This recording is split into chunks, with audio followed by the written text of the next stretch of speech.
만약 지금 정말 막막하고 죽고 싶은 상황이라면 정말 진심을 다해 축하드립니다. 제가 장담하건대 분명 언젠가 돌이켜봤을 때 여러분은 분명 스스로 생각하길 난 참 운 좋은 사람이구나 라고 이렇게 생각할 게 분명할 거예요. 왜냐하면 여러분이 지금 이렇게까지 막막함을 느끼는 이유는 당신이 1% 성공인이 될 기회가 지금 현재 찾아왔기 때문입니다. 허무맹랑한 소리 하고 있네 라고 생각하신다면 지금부터 제 이야기에 더 집중해 주세요. 혹시 여러분 그런 생각 해보신 적 있으신가요? 나는 왜 하는 일마다 이 모양이냐, 뭘 해도 항상 꼭 뭔가가 막히네 라는 이런 생각 말이죠. 저는 어릴 때 이런 생각이 당연하다라고 생각을 했어요. 난 원래 재수가 없는 사람이구나, 뭘 하든 한 번에 되는 건 없지 라고 이렇게 생각을 했는데 절대 제가 긍정적이어서 이렇게 넘겨버리곤 한 게 아니었습니다. 이런 생각을 할 때마다 항상 스스로 타격을 받았어요. 그냥 난 뭘 하든 안 되는 사람, 그렇게 저를 그렇게 판단을 해버리니 정말 그렇게 재수없는 상황 모든 게 납득이 되더라고요. 그냥 그뿐이었습니다. 그런데 지금 30대가 된 저는 하루에도 몇 번씩 이 말을 외치곤 해요. 나는 야 럭키 가이. 지금은 저 스스로 참 운 좋은 사람이라 생각합니다. 심지어 20대에 제가 생각했던 대부분이 지금 이루어져 있는 현재를 보니 참 나는 운이 좋은 사람이구나 이렇게 생각을 했어요. 제가 이렇게 운 좋은 사람으로 바뀔 수 있었던 사건 한 가지가 있었는데 어쩌면 지금 이 영상을 보시는 여러분도 저의 이 이야기를 들으신다면 이 중에 10%는 분명 운 좋은 사람으로 변화되실 거예요. 왜 10% 뿐이냐고요? 나머지 90%는 저의 이 이야기를 그저 강의파리, 책파리로 취급하고 아예 듣지도 않을 거니까요. 아마 대부분 영상을 끄고 나갈 거라 생각합니다. 그리고 그 90% 중에 1%는 심지어 악플을 달기도 할 거예요. 악플 달 사람은 지금 다시고 나가시면 될 것 같고요. 그러면 여러분의 시간이라도 지키실 수 있을 것 같습니다. 저는 이 이야기를 듣고 변화될 10%의 분들을 위해 지금부터 저의 이야기를 들려드리려고 합니다. 이번 영상에서 책 사라, 강의 사라 이런 말 안 할 거니까 안심하시고 들으셔도 되실 것 같고요. 시간을 약 10년 전으로 거슬러 올라가 볼게요. 2012년 제가 22살 때였어요. 그 당시 저는 참 재수없는 사람이고 내 인생이 앞으로 어떻게 흘러갈지 도무지 모르겠다라고 진짜 노답이라고 생각하고 있었어요. 그도 그럴 것이 가수지망생으로 실용음악과에 어찌저찌 입학했는데 진짜 극심한 무대 공포증으로 인해 남들 앞에서 노래 부르는 것 자체가 너무 고통스러운 거예요. 그러다 보니 평소 막 즐겨 부르던 이런 노래 부르는 것도 점점 싫어졌고 심지어 성대결절 초기 증상을 보이게 되면서 저는 2012년 12월 도망치듯 군대에 입대하게 됩니다. 저는 입대하면서 다짐했어요. 다시는 노래 부르지 않겠다라고 말이죠. 그 당시 또 신실한 기독교인이기도 했는데 저는 신을 향해 외쳤습니다. 노래 부르는 사명 따윈 개나 주라고 말이죠. 다시는 당신을 위해 노래 부르지 않겠다고 다짐하고 다짐하며 모든 걸 포기한 채 절망감을 안고 군대에 입대했습니다. 2012년 12월 3일 그렇게 논산 육군훈련소에 처음 입소를 하는데 모든 게 낯설더라고요. 머리는 빡빡머리로 밀려있지 다들 불만 가득한 표정으로 줄지어서 이동을 하는데 또 저기선 막 고래고래 소리치고 있지. 그런데 전 이상하게 참 그 상황이 마음이 편하더라고요. 여기서 나갈 생각을 하니까 진짜 까마득하게 느껴지면서 그냥 생각하는 걸 포기해버리고 맙니다. 그러니까 또 머리가 비워져서 괜찮았어요. 그리고 다시는 노래 부르지 않기로 했으니 앞으로 어떤 인생을 살아가야 할까? 21개월 동안 잘 생각해보자고 다짐하게 됩니다. 그렇게 훈련을 받던 어느 날 소대장이 훈련병 몇 명을 착출해서 불렀어요. 그리고 묻더라고요. 여기서 논산조교에 지원할 생각이 있는 사람? 근데 저는 밖에서부터 이상하게도 난 논산조교로 복무할 거야 이렇게 외치고 다녔었거든요. 정말 호언장담하듯이 말이죠. 그런데 신기하게도 제가 그 중에 한 명으로 진짜 착출된 거였어요. 그래서 저는 이미 마음이 있었기 때문에 제가 하겠다라고 적극 손들면서 지원하게 됩니다. 그리고 이어서 소대장이 말하더라고요. 실용음악과 보컬 전공이면 노래 잘하겠네? 자, 그 질문을 시작으로 저는 저의 의도와는 정반대되는 상황에 이끌리게 됩니다. 노래하는 삶을 포기하고자 마음 먹었지만 갑자기 계속 노래해야 되는 상황과 마주하게 되는 거였어요. 조교 면접에서 무궁화 3개, 그러니까 대령이었던 연대장과 면접을 보게 됩니다. 자, 그리고 연대장은 거기서 장기자랑 하나씩을 시키더라고요. 그리고 당연히 노래 불러보라며 저에게 지시를 했어요. 연대장의 명령은 진짜 순식간에 산 하나를 이동해버릴 수 있다라고 할 만큼 강력하기에 전 필사적으로 노래 불렀어요. 아마도 김연우의 내가 갑자기 계속 노래해야 되는 상황과 마주하게 되는 거였어요. 조교 면접에서 무궁화 3개, 그러니까 대령이었던 연대장과 면접을 보게 됩니다. 자, 그리고 연대장은 거기서 장기자랑 하나씩을 시키더라고요. 그리고 당연히 노래로 그 상황이 끝나는 줄 알았는데 거기서부터 또 모든 게 변화되기 시작해요. 앞서 이야기했듯이 연대장의 한마디는 산 하나를 순식간에 옮겨버릴 정도로 강력하다라고 했죠. 어느 날 연대장이 고작 훈련병이었던 저를 직접 호출하게 됩니다. 야, 진짜 부대가 난리가 났어요. 조교들이 저의 전투복 각을 잡아주기 시작하고 막 전투와 광을 내주었어요. 그렇게 또 중대장의 인솔을 따라 연대장실로 가게 되었고, 저는 그곳에서 크리스마스 때 논산 군인교회에서 특별 공연을 준비하라는 명령이 떨어지게 됩니다. 아마 지금도 그 군인교회엔 약 3,000명 이상의 육군 장병들이 모이는, 그러니까 제가 지금까지 섰던 무대와는 아예 차원이 다른 규모의 무대를 쓰게 된 거였어요. 정말 얼떨결에 그런 명령이 떨어짐과 동시에 저는 저의 쉬는 시간을 반납하며 그렇게 공연 준비를 하게 됩니다. 그리고 그 명령은 또다시 나비 효과를 불러일으키게 되죠. 연대장 바로 밑에 대대장의 입장이 난처해진 거예요. 제가 장교는 아니었기에 구체적으로 어떤 것이 난처해진지는 잘 모르겠지만 아마도 지휘보고 체계 위반이었을 것 같아요. 대대장을 건너뛰어버린 명령 체계. 그래서 대대장은 저를 호출하며 말합니다. 야, 넌 그런 이슈가 있었으면 나한테 먼저 얘기를 했어야지. 야, 난 큰일 났구나 하며 이렇게 죄송합니다라고 계속 말하고 있었어요. 그런데 그 순간 누군가 노크를 하더니 문을 열고 들어왔습니다. 그런데 되게 낯익은 얼굴이었어요. 그리고 대대장 옆에 앉았고 그 사람은 저를 바라보기 시작했습니다. 그리고 그 사람은 다름 아닌 가수 휘성이었어요. 당시 논산 육군훈련소 조교로 복무 중이었는데 딱 제가 입대한 그 대대에 있었던 거죠. 그리고 대대장은 말합니다. 훈련소 내에서 행사가 있을 예정인데 우리가 뮤지컬 한 편을 준비 중이라 제가 그 역할 중 하나인 훈련병 역할을 해줘야겠다라고 말이죠. 얼떨결에 가수 휘성과도 꽤 많은 대화를 나눌 기회를 얻게 되었고 그렇게 저는 또다시 가수의 꿈을 키우기 시작합니다. 야, 이게 하나님의 뜻이구나. 이게 이 우주의 뜻이구나.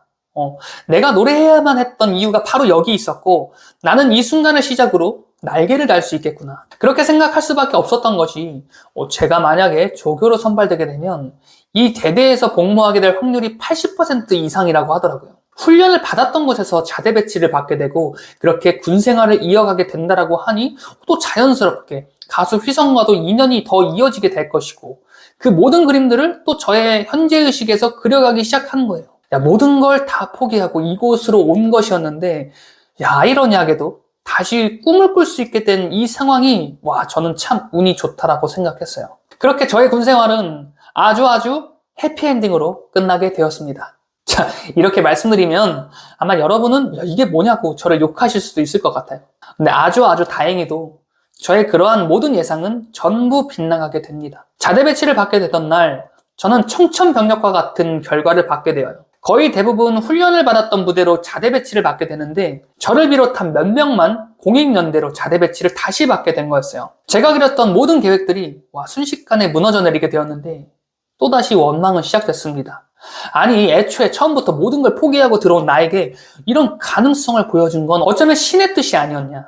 그런데 이 결과는 대체 어떻게 납득하라는 것인가? 빨리 이 결과가 꿈이라고 말해달라고 고래고래 소리치며 이 모든 현실을 부정하고자 했어요. 정말 밥도 제대로 넘어가지 않더라고요. 그런데 선임은 그런 저를 또 가만 놔두지 않았어요. 밥을 조금 퍼서 먹고 있으니 주걱으로 밥을 쌓아 올려서 탑을 만들어버리고 10분 내로 먹지 못하면 두고 보자라는 말을 끝으로 또 저는 허겁지겁 밥을 먹기 시작합니다. 약 3일 정도 정말 죽을 것 같더라고요.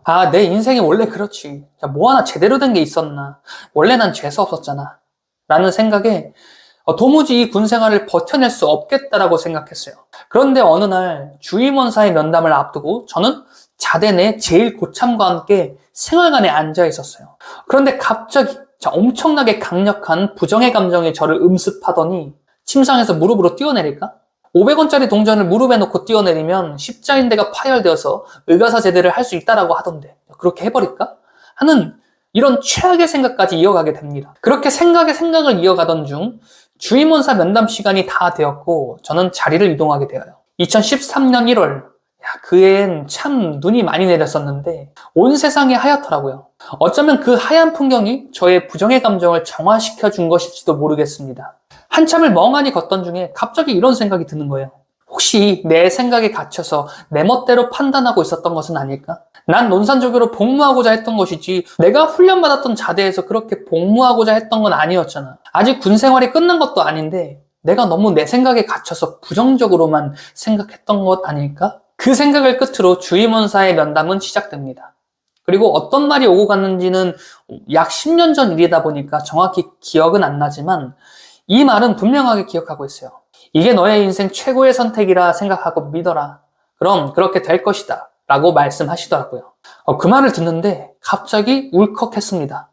뭔가 마음의 벽이 와르르 녹아내리는 것 같은 기분도 들었어요. 그렇게 자대로 돌아가는 길이었어요. 동기들과 다 헤어지고 저 혼자 터벅터벅 길을 걷고 있는데 문득 그런 생각이 들더라고요. 이게 내 인생 최고의 선택이다. 한번 믿어보자. 끝까지 가보자. 라고 말입니다. 그렇게 전 발끝에 고정되어 있던 시선을 들어올려 제가 앞으로 생활해야 될 생활관을 바라보았어요. 그런데 신기한 게 지금까진 보이지 않았던 한 문구가 정말 선명하게 눈에 보이기 시작합니다. 그리고 정말 신기하게도 그 글귀가 화살처럼 제 가슴에 꽂히는 것 같은 느낌이 들었어요. 그리고 그 글귀는 지금까지도 제 인생의 모토가 되어 저를 운 좋은 사람으로 만들어 주었습니다.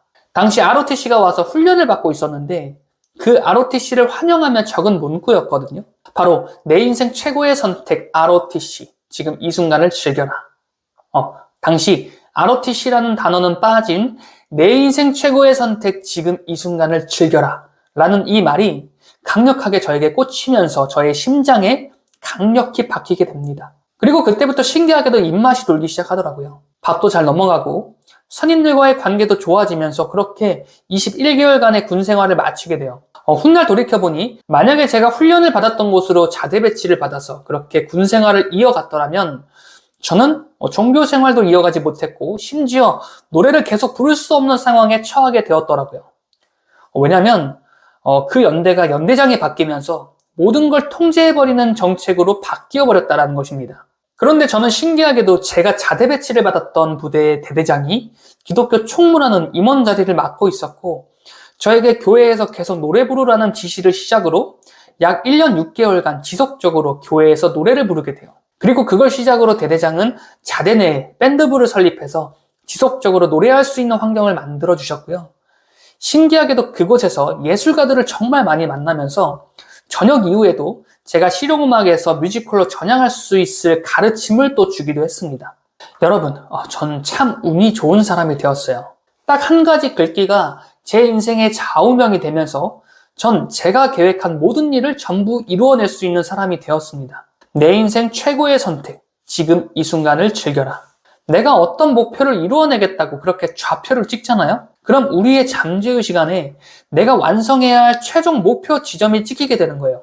우리가 내비게이션을 통해 이동해야 할 좌표를 찍고 차를 몰듯이 내가 어떤 것을 해내야겠다라고 목표를 설정하는 것은 나의 잠재의식 안에 내가 최종적으로 도달해야 할 지점을 찍어 놓는 것과 같다라는 거예요. 그리고 그렇게 목표 지점이 설정되는 순간 내비게이션이 현재 위치에서 그 지점까지의 최적의 거리를 안내해 주듯이 우리의 잠재의식에서도 지금 현재 나의 위치에서 어떻게 그 목표 지점까지 이동해야 하는지 길을 제시해 주게 되어요. 순간적으로 유레카를 외치며 야 이것을 해야겠다. 이런 직감적으로 느끼는 것들이 실은 잠재의식에서 그 길을 걸어야만 한다라고 나에게 강력하게 메시지를 전하고 있는 거예요. 그런데 우리 현재의식에서는 잠재의식이 보내오는 그 신호를 적극 거부합니다. 왜냐하면 나의 현재의식에선 지금 나의 현재 위치에 더 집중하고 있기 때문에 그래요.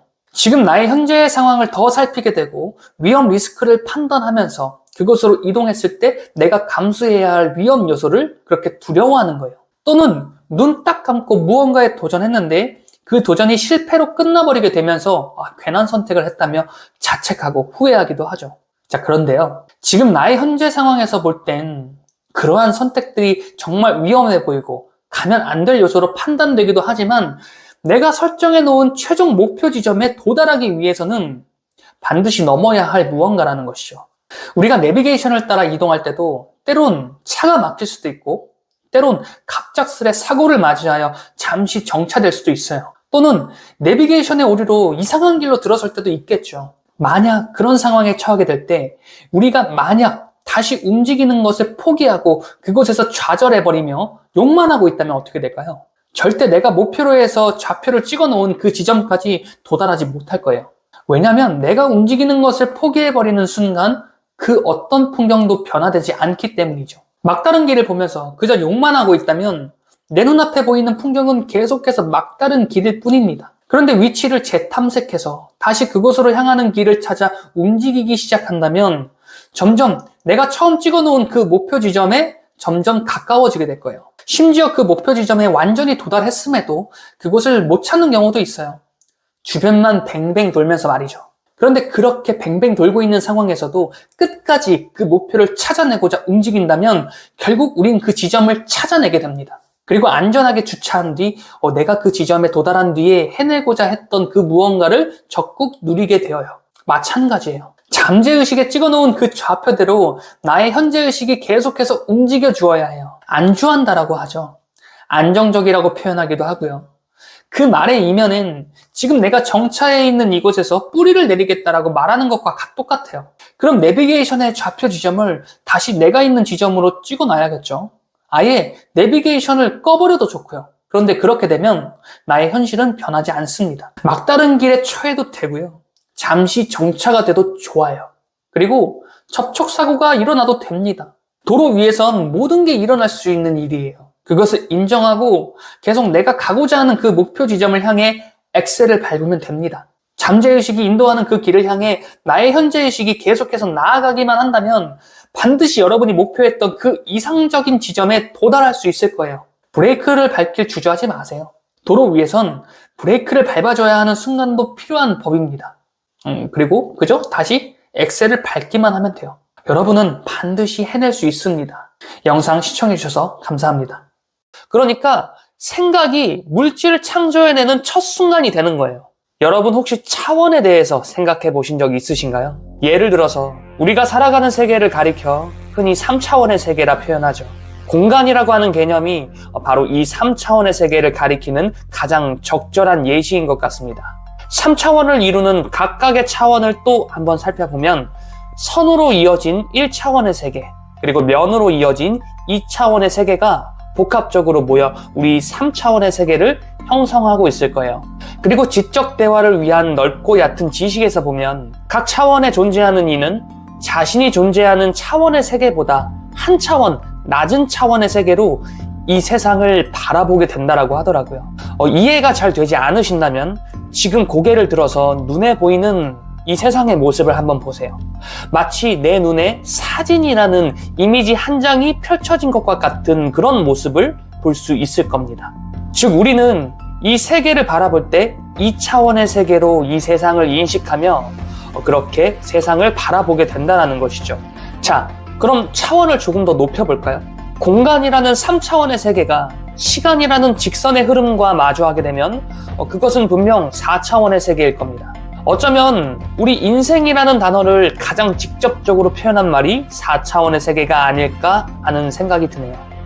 공간의 차원이 과거, 현재, 미래라는 흐름과 이어지는 차원, 우리 인생과 아주 닮아 있으니 말이죠. 그럼 이 4차원의 세계보다 더 높은 차원, 그러니까 5차원의 세계는 어떤 세계일까요? 어쩌면 가능성으로 남겨진 또 다른 과거, 현재, 미래에 대한 시간도 함께 존재하는 그야말로 가능성으로 이루어진 세계일 거예요.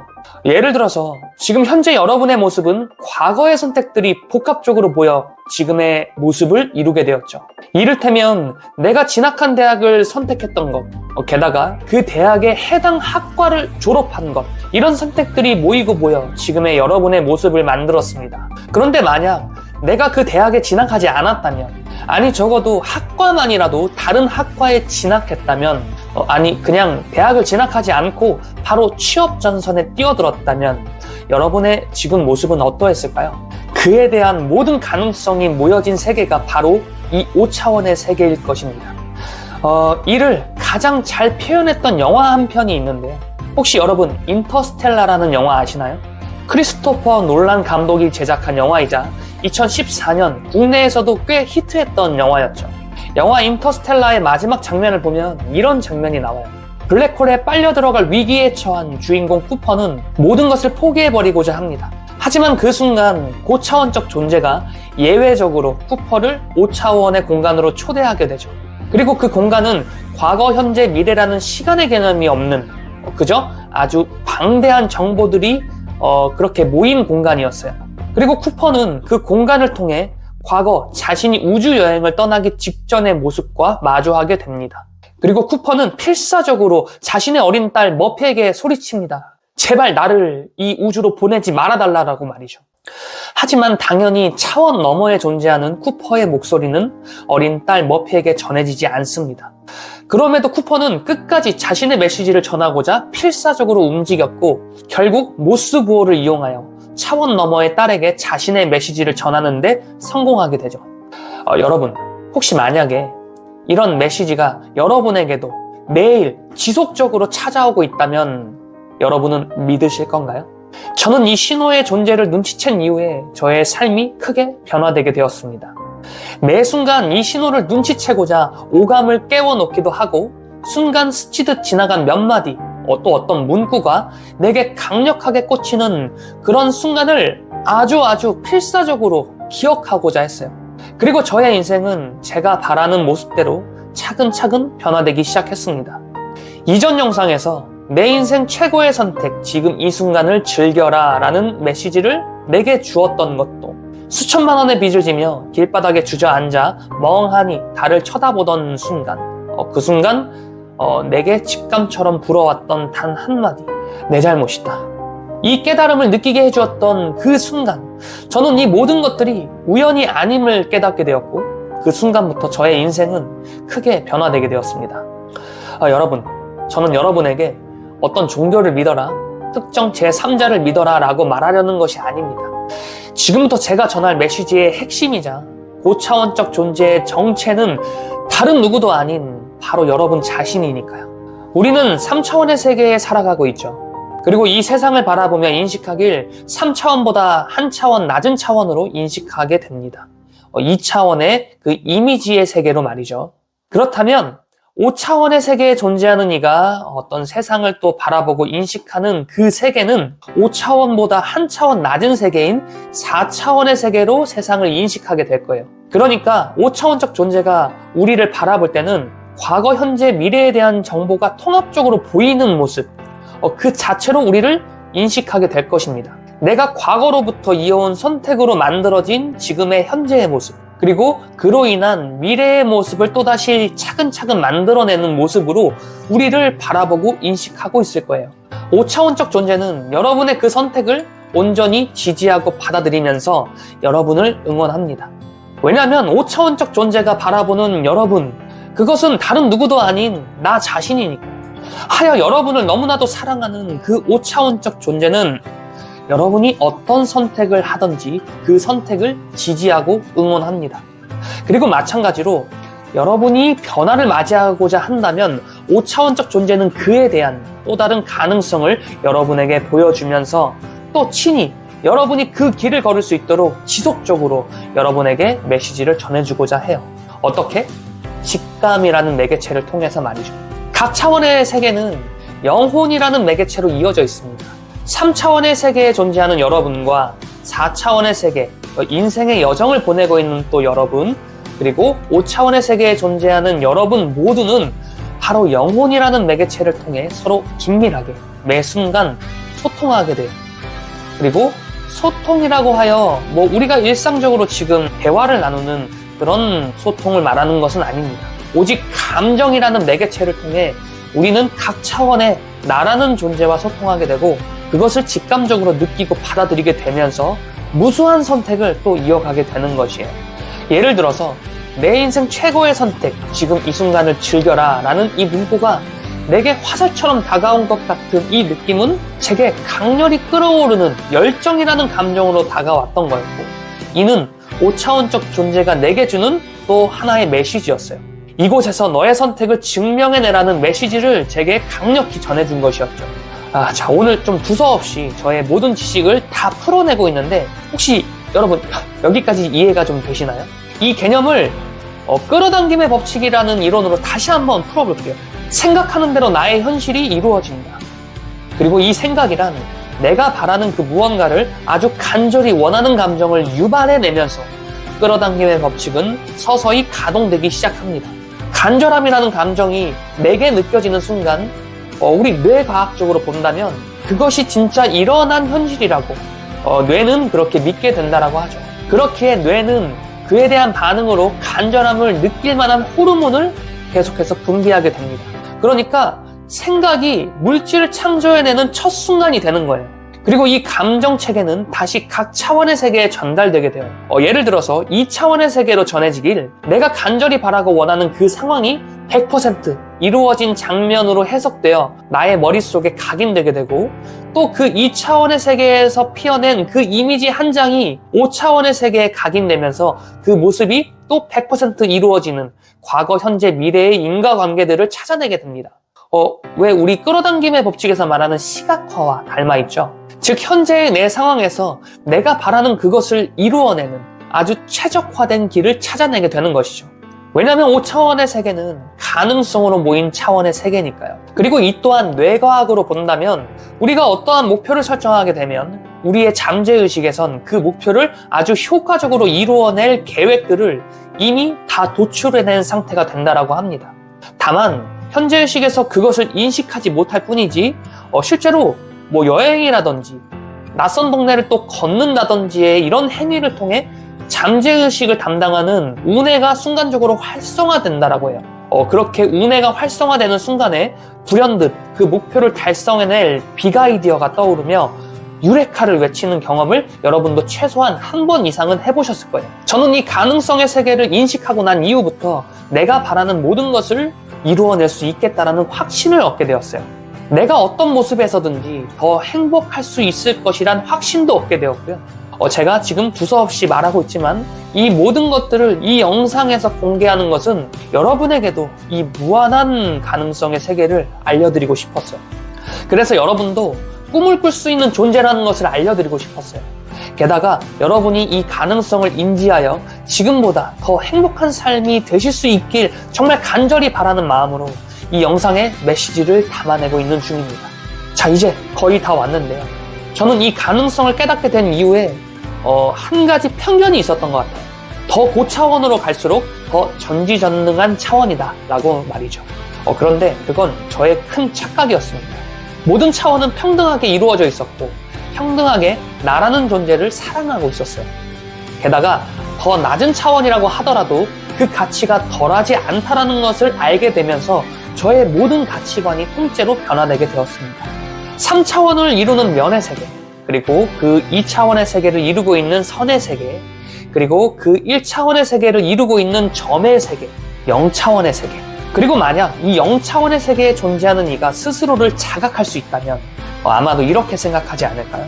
그것은 분명 점의 세계이기에 점이 곧 세계이자 또 그 세계가 점인 세계, 나는 세계이다. 그리고 세계는 나다.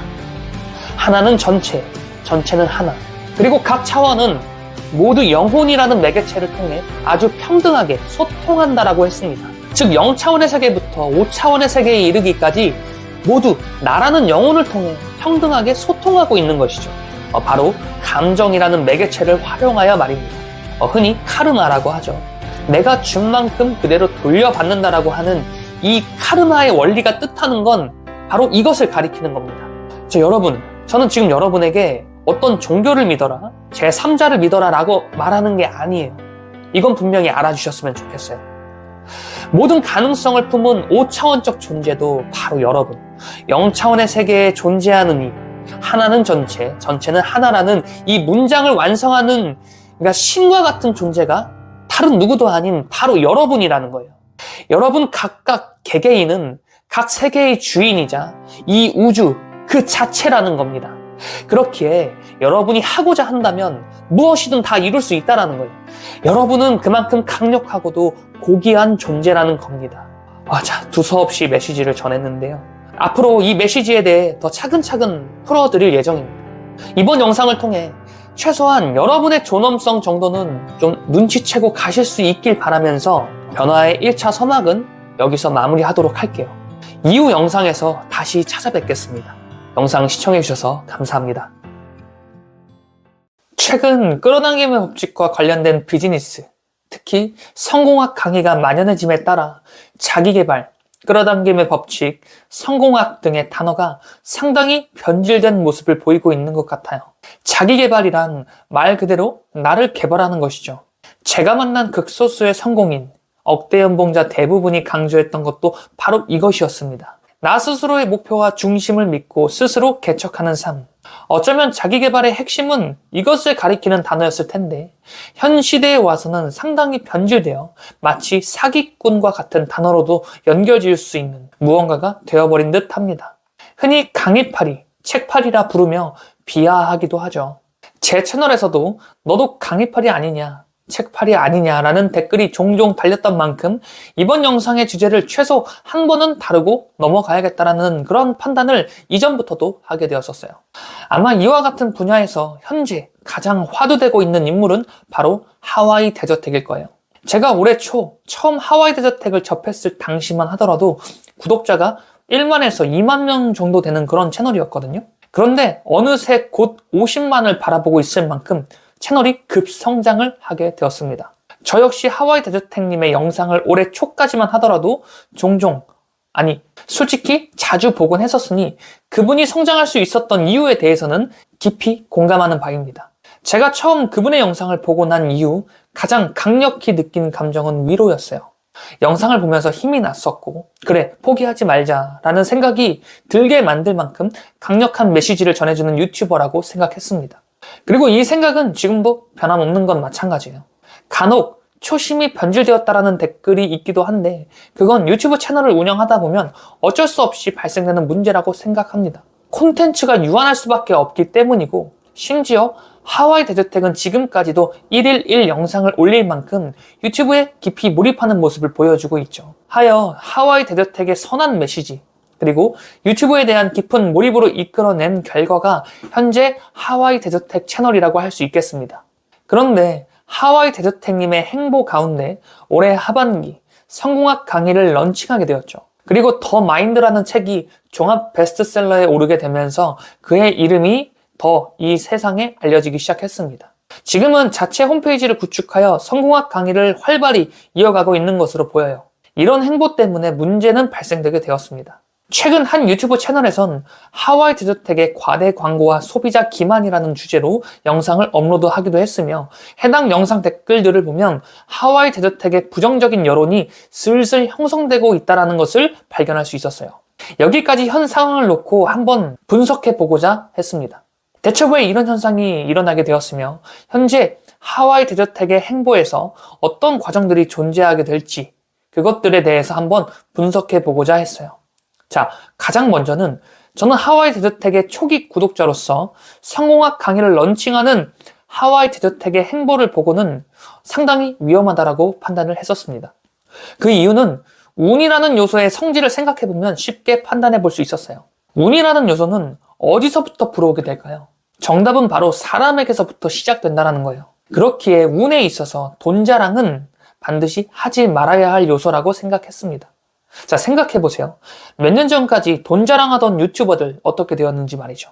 비즈니스 유튜버의 시대를 열었던 주PD, 신사임당님의 경우에도 돈에 대한 주제를 다루기 시작하면서 사람들의 이목을 집중시켜 큰 성공을 이루었지만 반대로 주PD님의 그러한 행보에 있어 반감을 가지고 있던 안티팬 역시 대량으로 양성할 수밖에 없었어요. 사실 이렇게 돈 자랑을 하면서 사람들의 이목을 끌고 그렇게 이룬 성공의 행보를 이어가기 시작하는 그 순간부터 외줄타기를 해야 된다고 봐요. 왜 우리 연예인만 보더라도 성공 가도를 달리다가도 자칫 구설이나 잠깐의 실수로 인해 자신의 위치가 나락으로 가는 경우를 종종 본 적이 있으실 거예요. 운이 상승되는 흐름에서 주PD님은 성공적으로 자신의 브랜드를 만들어 갔고 또 그렇게 승승장구 해갔지만 올해 초 표절 논란으로 인해 순식간에 무너지게 되었죠. 주PD님의 제자였던 한 유튜버의 표절 논란으로 인한 여파가 주PD님에게까지 번지게 되었고 계속해서 성공 가도를 증명해 보이면서 그렇게 억누르고 있던 안티팬들을 수면 위로 끌어올릴 만한 좋은 명분을 제공해버리게 된 거예요. 상당히 억울한 입장이었을 것이란 생각도 들지만 당시 주PD님은 여론이 어느 정도 잠잠해질 때까지 자숙하는 시기를 보내야만 했습니다. 이 밖에도 라이프해커 자청님의 경우에도 마찬가지예요. 한참 유튜버가 떡상하여 인기몰이를 시작할 때쯤 자청님은 돌연 은퇴 선언을 하게 됩니다. 솔직히 저는 정말 최고의 한 수를 두었다라고 생각해요. 연봉 10억이라는 타이틀로 사기꾼이라는 이미지가 각인되고 있던 그 시기에 자청은 자신의 인기를 잠시 내려놓고 스스로의 실력을 더욱 단단하게 만드는 시기로 수년을 보내게 됩니다. 물론 가만히 있었던 건 아니고 책사꾼이라든지 기타 다른 유튜브 채널에서 활동을 조심스레 이어가긴 했었죠. 그리고 자청은 자신의 푸블단을 활용하여 자청 사기꾼이라는 키워드를 장악했고 또 사업적으로도 승승장구하는 모습을 그렇게 증명해 갔으며 작년엔 역행자라는 종합 베스트셀러 1위 작가 타이틀까지 거머쥐며 자신에게 부정적이었던 여론 대부분을 성공적으로 되돌려 놓게 되었습니다. 그리고 유튜브로 다시 복귀했죠. 그의 행보 덕분에 자청님의 채널은 구독자 수 대비 훨씬 높은 조회수를 지금도 기록하고 있고 그가 추천하는 책은 순위를 역주행해버릴 만큼의 영향력을 갖추게 되었습니다. 요점은 돈 자랑으로 인한 부정적인 여론을 되돌렸다는 거예요. 수년간을 다독이고 또 증명해 내보이면서 그렇게 이루어낸 성취라는 점에서 앞으로 자청님은 더 높이 도약할 것이라 생각합니다. 다시 돌아와서 하와이 데저택님의 경우를 한번 볼게요. 그가 처음 유튜브 채널을 통해 사람들에게 전해준 메시지는 분명 위로였습니다. 그리고 다시 일어나 걸으라는 메시지였어요. 그렇게 하와이 데저택이라는 브랜드가 급성장하게 되었습니다. 그런데 여기서 성공학 강의를 런칭해버린 거예요. 게다가 제가 더 안타까웠던 것은 강의를 소개하는 광고 영상에서 그가 던진 멘트 한마디였어요. 월의 소득은 억대로 벌어들이고 있다라는 그 멘트. 네, 자신을 바라보고 있던 대중을 향해 돈 자랑을 해버린 거예요. 게다가 성공학 강의를 홍보하기 위한 수단으로 사용해버린 겁니다. 만약 하와이 데저택님이 말씀하신 모든 것들이 전부 진실이라는 가정하에 이런 홍보 영상을 제작하고 성공학 강의를 런칭한 것은 사실 큰 문제는 되지 않는다라고 생각해요. 정말 비도덕적인 행위를 저지른 것도 아니며 사실 소비자를 기만하거나 사기를 친 것은 더더욱 아니기 때문입니다. 하지만 이와 같은 행보와 돈 자랑의 멘트로 인해 대중의 시선은 순간 얼어붙게 되어버렸을 것이고 그중 일부의 시선은 분명 부정적인 태도로 돌변할 것이라고 생각했어요. 물론 하와이 데저택님의 영향력에 실제 인생이 변화되었다라고 느끼는 분들의 경우 여전히 그를 지지할 수도 있겠지만 인간은 타인의 성공을 그저 호의적으로만 바라볼 수 있는 존재가 아니기에 반드시 시기 질투가 끼게 될 것이라고 생각했습니다. 그 결과 하와이 데저택님을 저격하는 영상이 하나씩 올라오기 시작했죠. 그리고 성공학 강의에서 빠질 수 없는 한 가지, 바로 실제 성공의 경험이 있느냐입니다. 하와이 데저택님이 공기업에서 10년간 재직하고 인사팀장으로 근무했다곤 하지만 게다가 해외 주식으로 그리고 부동산 투자로 파이어족을 이루었다라고 말하지만 이를 시기질투로 바라보는 대중의 눈은 분명 곱지 않을 것이란 거예요. 예를 들어 앞서 말한 자청님과 주피디님의 경우 스마트 스토어의 열풍을 불러일으키고 비즈니스 유튜브의 세계를 그렇게 스스로 열었으며 심지어 유퀴즈에서 소개된 성공한 사업가 게다가 신사임당 채널을 매각하면서 100억을 벌어들였다는 그의 행보는 누가 보더라도 성공했다라고 할 만할 겁니다. 그리고 자청님 역시 재외상담사로서 연봉 10억, 이상한 마케팅 회사의 오너로서 100여 명의 직원을 거느리고 있고 심지어 북카페와 분위기 좋은 바를 성공적으로 운영하기도 하면서 이미 경제적 자유라는 단어를 실제로 증명해버렸습니다. 위와 같은 증명의 실체는 분명 성공학 강의가 아니었죠. 아마 클래스 101에 런칭된 그의 강의 수익까지 더해지면 그 누구도 자청님이 경제적 자유라는 단어를 외치는 것에 의문을 품을 사람은 없을 거예요. 물론 그럼에도 의심의 눈으로 바라보며 시기 질투로 깎아내리는 사람은 또 존재합니다. 이처럼 주피디님과 자청의 경우 그들이 말하는 성공이라는 것에 실체가 존재한다는 거예요. 하지만 하와이 데저택님의 경우 시기 질투를 하고 있는 사람들이 납득할 만한 성공을 해내지 못했다는 것. 그런데 현재 성공학 강의로 사업을 이어가고자 하는 행보가 점점 양날의 검과 같은 행보를 연상케 한다는 점에서 앞으로 하와이 데저택님이 풀어가야 할 숙제가 더 많을 것으로 보여집니다. 하와이 데저택님의 행보로 인해 누군가의 삶이 변화된다면 저는 이러한 행보도 충분히 하와이 데저택이라는 브랜드에 걸맞는 행보라고 생각해요. 충분히 자신의 가치를 증명해내고 있다고 생각하기도 합니다. 다만 점점 커져가는 성공의 크기에 따른 시기 질투의 시선, 그것들까지 품어낼 만큼의 그릇을 키워가는 것이 무엇보다도 중요할 것 같다는 생각이 들었어요. 이 영상을 찍는 이유는 하와이 데저택님의 이러한 행보로 인해 더 많은 이들이 힘을 얻을 수 있다고 확신했기 때문입니다. 다만 필연적으로 따라올 수밖에 없는 부정적인 여론들, 솔직히 하와이 데드텍 정도의 구독자를 거느린 채널의 운영자라면 이러한 부정적인 여론에 쉽게 흔들리지 않을 만한 그런 굳은 중심을 갖고 있을 것이라고 예상해요. 하지만 정작 흔들리는 건 그를 바라보는 우리 구독자분들이겠죠. 그분의 행보가 여러분에게 실망을 준 것이 아닙니다. 오히려 누군가를 끌어내리고자 하는 인간의 심리, 자의식 자체가 여러분에게 실망이라는 감정을 안겨준 것이죠. 그리고 실은 그 실망이라는 감정의 진짜 정체는 바로 안도감이었을 거예요. 누군가 높이 도약하고자 할 때 나는 아직도 제자리에 있는 것 같은 그런 박탈감에 안도하는 거예요. 실은 쟤도 나와 같은 입장이었고 부정적인 방법으로 자신의 이득을 취득한 그런 사람이어야만 했던 겁니다. 자, 이 영상을 보시는 분들은 반드시 기억하셨으면 좋겠어요. 누군가의 성공이 여러분의 기회를 박탈하는 것이 아님을 말입니다. 그러니 타인의 성공에 진심으로 박수 쳐줄 수 있는 드리밍 레오니즘의 꿈도사가 되셨으면 좋겠습니다. 굳이 누군가의 성공에 시기 질투를 하기보다는 나의 성공에 더 몰입하여 집중하자라는 것이죠. 자, 여러분도 반드시 그 성공의 순간을 맞이하게 될 테니 여러분의 성공에 더 큰 확신으로 오늘 하루를 살아가셨으면 좋겠습니다. 여러분은 반드시 성공합니다. 지금까지 드리밍 레오니즘이었습니다. 영상 시청해주셔서 감사합니다.